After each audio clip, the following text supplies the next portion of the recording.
Halo semuanya, ada yang tahu gak nih apa yang dimaksud dengan proses acara Versteeg?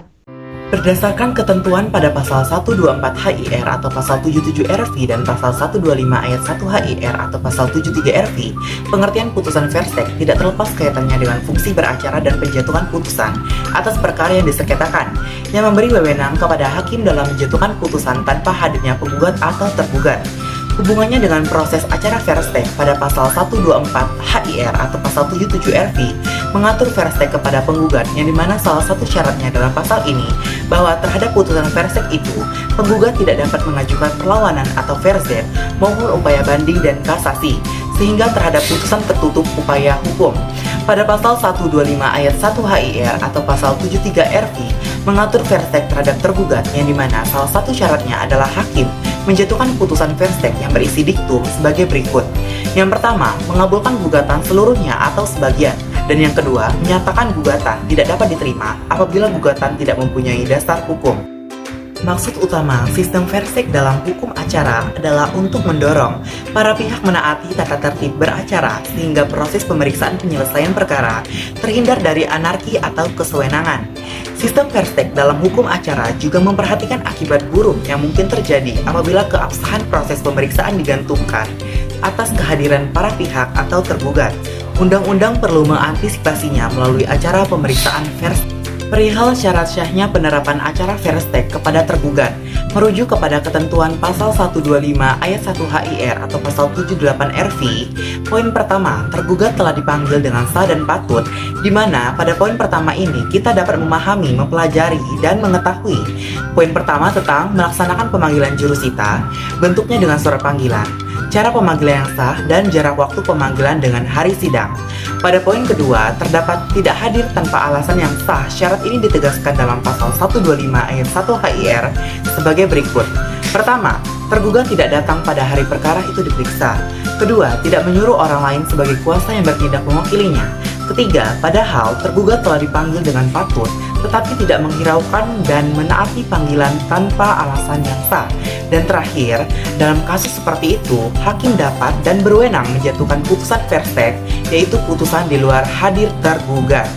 Poin terakhir, tergugat tidak mengajukan ekstensi kompetensi.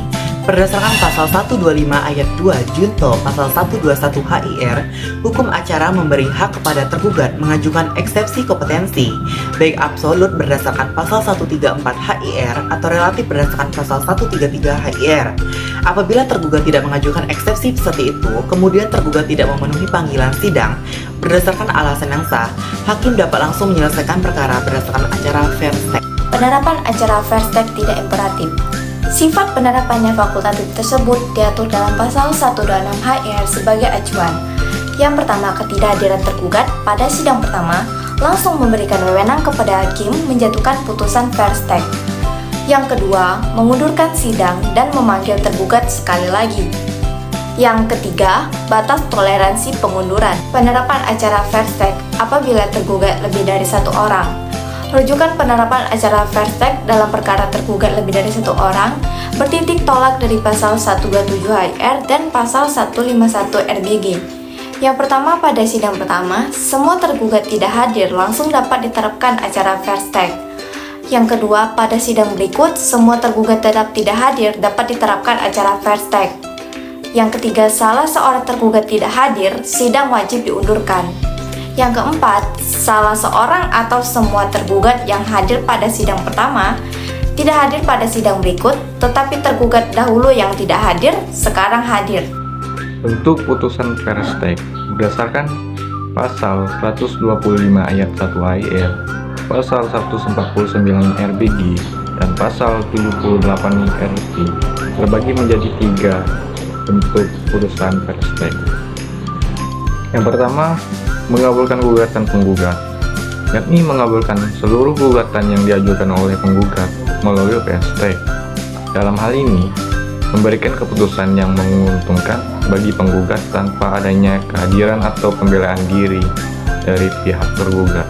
Yang kedua, menolak seluruh gugatan penggugat, yakni putusan ini menolak seluruh gugatan yang diajukan oleh penggugat melalui PST, yang dimana pengadilan memutuskan bahwa gugatan tersebut tidak beralasan atau tidak memiliki dasar hukum yang kuat, sehingga tidak layak untuk diterima. Yang ketiga, menyatakan gugatan tidak dapat diterima. Putusan ini menolak seluruh gugatan yang diajukan oleh penggugat melalui PST karena tidak memenuhi syarat atau tidak sesuai dengan ketentuan hukum yang berlaku. Upaya hukum terhadap putusan PST. Yang pertama, ada PRJ, yakni perlawanan terhadap putusan PST yang diajukan oleh tergugat dalam waktu 14 hari setelah putusan diberitahukan kepada tergugat. Yang kedua, ada banding. Upaya hukum yang dapat dilakukan oleh penggugat atau tergugat yang merasa tidak puas dengan putusan pengadilan tingkat pertama. Banding harus diajukan dalam waktu 14 hari setelah putusan diucapkan atau dibacakan. Yang ketiga, ada peninjauan kembali. Upaya hukum yang dapat dilakukan oleh pihak yang bersangkutan kepada Mahkamah Agung apabila terdapat hal atau keadaan atau alasan-alasan tertentu. Yang terakhir, ada Derden PRZ atau perlawanan pihak ketiga, yang dimana perlawanan yang diajukan oleh pihak ketiga terhadap putusan yang merugikan pihaknya. Sampai jumpa lagi semuanya.